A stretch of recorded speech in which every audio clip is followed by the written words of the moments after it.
Assalamualaikum warahmatullahi wabarakatuh. Halo pemirsa dimanapun kalian berada, salam sejahtera untuk kita semua. Semoga kita semua dalam keadaan sehat dan tetap dalam lindungannya. Kali ini saya akan membawakan cerita inspiratif dan menarik yang sayang untuk dilewatkan. Semoga kisah ini bisa memberikan manfaat dan pelajaran untuk kita semua.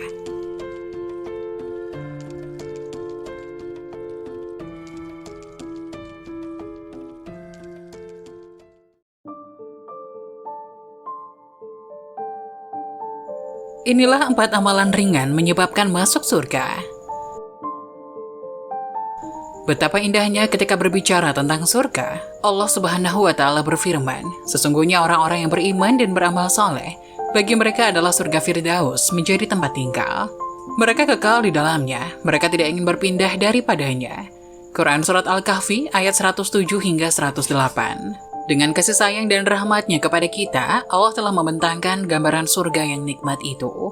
Dengan menekankan keabadian dan kesempurnaan tanpa kekurangan sedikit pun. Tidak lelah atau sibuk dengan hiruk pikuk, tak ada kerugian, tidak ada yang dicurangi. Rasulullah Shallallahu Alaihi Wasallam menyebutkan beberapa peristiwa ringan yang mengantarkan seseorang menjadi ahli surga dengan amalan di satu hari. Dari Abu Hurairah radhiyallahu anhu, suatu hari Rasulullah Shallallahu Alaihi Wasallam bertanya, "Siapa di antara kamu yang berpuasa hari ini?" Abu Bakar radhiyallahu anhu menjawab, "Aku." Rasulullah shallallahu alaihi wasallam bertanya lagi, "Siapa di antara kalian yang telah mengikuti pemakaman hari ini?" Abu Bakar radhiyallahu anhu berkata, "Aku." Rasulullah shallallahu alaihi wasallam berkata lagi, "Siapa di antara kalian yang memberi makan orang miskin hari ini?" Abu Bakar berkata lagi, "Aku." Rasulullah shallallahu alaihi wasallam bertanya lagi, "Siapakah di antara kalian yang menjenguk orang sakit hari ini?" Abu Bakar menjawab, "Aku." Rasulullah kemudian berkata, "Jika terkumpul seluruh amalan pada seseorang seperti ini, niscaya ia akan masuk surga." Hadis riwayat Muslim. Pada diri Abu Bakar radhiyallahu anhu di hari itu terkumpul seluruh kebaikan yang ringan namun mengantarkan pada surga. Sehingga dalam riwayat lain, Umar bin Khattab radhiyallahu anhu sampai berkomentar, "Oh, itu ahli surga." Memang, menggabungkan semua pekerjaan itu dalam satu hari bukan hal mudah. Namun dengan niat dan kesungguhan kita bisa melakukannya. Sebab seperti yang dikatakan Ibnul Qayyim, kebahagiaan dunia dan akhirat berpulang pada seberapa besar perjuangan berlawan keletihan.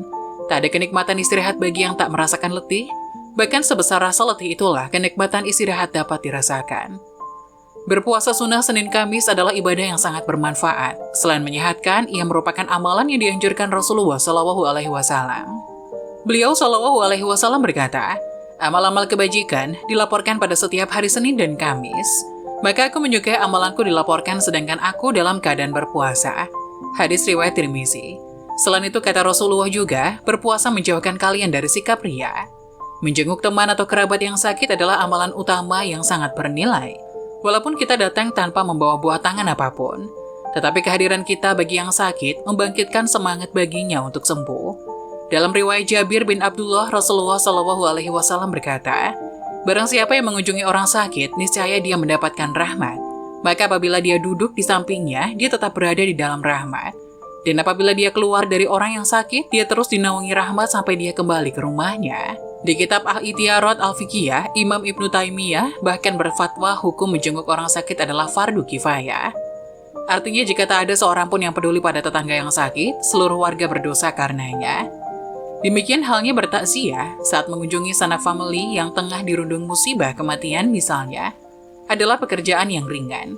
Tetapi efeknya sangat dahsyat bagi keluarga yang ditinggalkan. Sehingga dalam riwayat lain, Rasulullah Shallallahu Alaihi Wasallam menganjurkan untuk berkata, "Sesungguhnya Allah lah yang mengambil, sebab dialah yang memberi, dan di sisinya segala sesuatu memiliki ajal tertentu." Dengan ucapan itu diharapkan dapat menenteramkan seseorang dari kedukaannya.